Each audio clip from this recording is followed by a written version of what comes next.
Hi guys, sobrang init.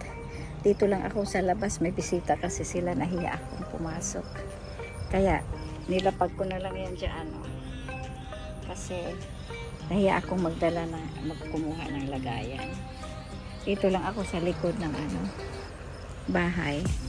Ito, titingin-tingin. Herbs, ito hindi ko nga alam. I don't know what is that. Hindi ko alam kung ano yan. Tapos, ito alam ko, ito yata yung kinchay kinchay. Ito, chives, parang sibuyas. That one, I don't know. What's the name?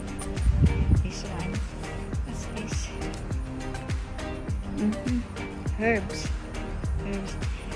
Only this one that I know, kinchay, chives. Then this one is spinach. Sabi ng asawa ko, spinach. Kaya, ayan, hindi makaintindi. Maya punta akong manguha ako ng kamatis. Ito na lang lagayan ko.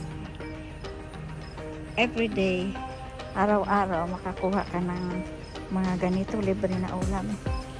Okay, punta tayo doon sa garden ko, guys. Masyadong mainit. Ang init. Init. Mamitas na lang ako ng kamatis. Nahiya akong pumasok sa loob.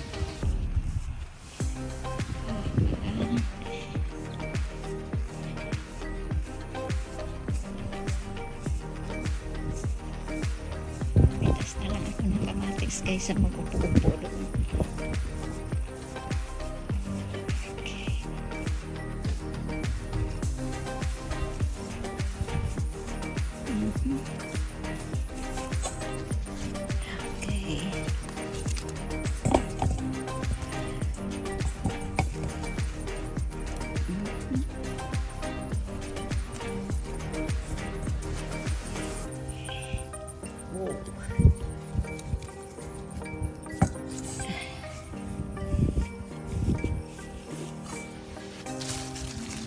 Okay, thank you, Sam. Pinabuksan ko yung likod ng garahe. Doon na lang ako papasok.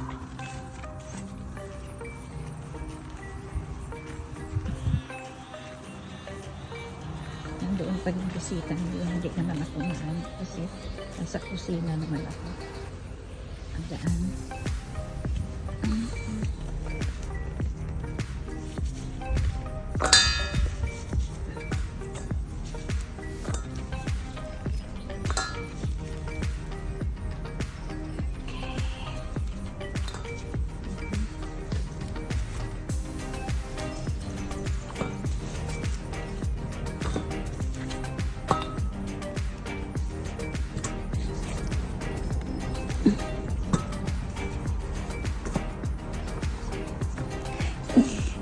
Ups. Ang nakudadaan.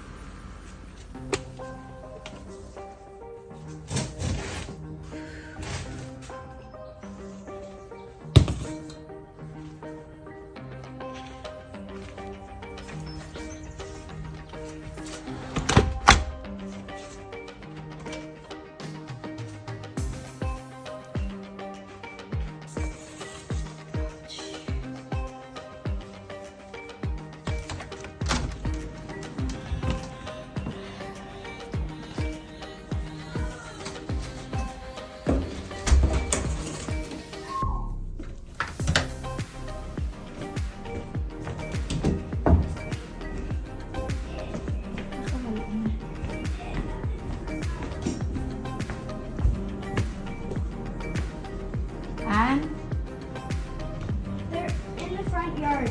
Okay. Why are we here? Mm-hmm. It's because I wasn't like this. Okay, okay, I'm here. No,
tapusin mo mag-crack.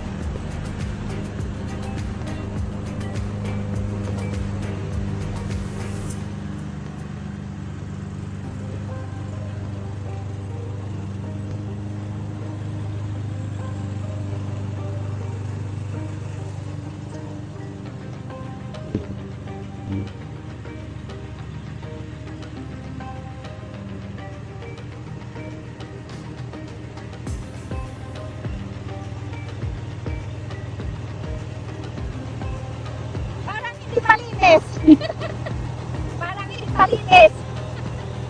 Guys, yung kinuha ko kanina cucumber, ginawa namin bread and butter. Ang tawag kasi dito sa kanila, bread and butter. Pag naalala ko nga ito natatawa na lang ako kasi unang punta ko dito sa Canada, pinutusan ba naman ako ng anak ko na naipakituha nga yung bread and butter sa ref. Di ang kinuha ko yung tinapay at saka yung butter. Sabi na hindi yan na sabi mo bread and butter. Sabi na oo pero hindi yan, ito pala ang tawag sa kanila dito, bread and butter. Sabi ko bakit pinapangalanan kasi bread and butter na hindi naman yan tinapay at saka butter. Yun ang tawag nila sa kanila dito Kaya nakakatawa talaga. Tapos ito, pag gawin natin ito, kailangan antayin natin na mag-pop siya kasi yan ang pangmatagalan na yung maitatabi mo, i-preserve mo. Pero pag hindi yan siya nagpa-pop, hindi yan magtatagal. Kumbaga, hindi tamang proseso ang pag-gawa. Guys, binaba ko na yung ginawa namin kagabi na bread and butter o pickles, cucumber. So, para maayos na dito. Tapos may natirang 3 piraso noong isang taon. Tamang-tama, nagpang-abot siya. Ito yung bread and butter 2023. Tapos ito yung beets 2023 and pickles. Ito yung bawang na hinarvest ko. Yan yung pang tanim ngayong taon ito. Tapos kasi itatanim yan ng fall. Ito yung pang namin, pang konsumo. Tapos itong mga nandyan, i-dispose na namin yan kasi kailan pa ito? 2019. So hindi namin naubos noong 2019. Ito 21. Year 21. 2021. Tapos ito parehas 2021. I-dispose na namin, kailangan lang namin yung jar. Kasi medyo mahal yung jar. Ngayon, hindi pa kami tapos mag-harvest kasi hindi naman sabay-sabay talaga. Kumbaga sa patuloy pa rin ng pag-harvest. Ito yung lagayan ng sibuyas. Ito. Lilinisin ko lang itong nandito para handa na siya sa ibang mga produkto. Ito yung stock room namin dito. Kumbaga, kailangan lang pag pumasok dito, nakayuko, hindi straight kasi mauumpog ka. Ganon, lilinisin ko na lang ito dito.